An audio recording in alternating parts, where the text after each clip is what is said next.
Here's my plan to stop the chemical, physical, and emotional mutilation of our youth.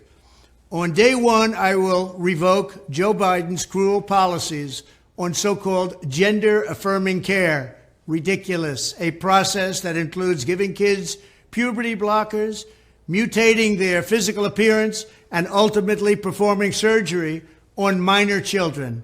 Can you believe this? I will sign a new executive order instructing every federal agency to cease all programs that promote the concept of sex and gender transition at any age.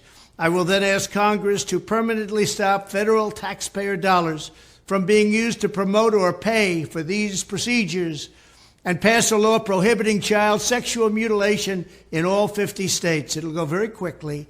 I will declare that any hospital or healthcare provider that participates in the chemical or physical mutilation of minor youth will no longer meet federal health and safety standards for Medicaid and Medicare and will be terminated from the program immediately. Furthermore, I will support the creation of a private right of action for victims to sue doctors who have unforgivably performed these procedures on minor children. The Department of Justice will investigate Big Pharma and the big hospital networks to determine whether they have deliberately covered up horrific long-term side effects of sex transitions in order to get rich at the expense of vulnerable patients, in this case, very vulnerable. We will also investigate whether Big Pharma or others have illegally marketed hormones and puberty blockers which are in no way licensed or approved for this use. My Department of Education will inform states and school districts that if any teacher or school official suggests to a child that they could be trapped in the wrong body, they will be faced with severe consequences, including potential civil rights violations for sex discrimination and the elimination of federal funding.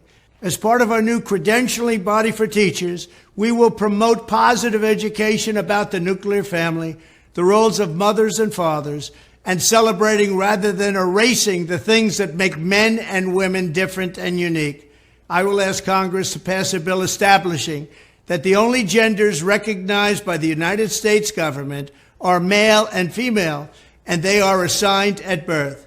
The bill will also make clear that Title IX prohibits men from participating in women's sports, and we will protect the rights of parents from being forced to allow their minor child to assume a gender which is new and an identity without the parent's consent. The identity will not be new, and it will not be without parental consent. No serious country should be telling its children that they were born with the wrong gender, a concept that was never heard of in all of human history. Nobody's ever heard of this, what's happening today. It was all when the radical left invented it just a few years ago. Under my leadership, this madness will end. Thank you very much.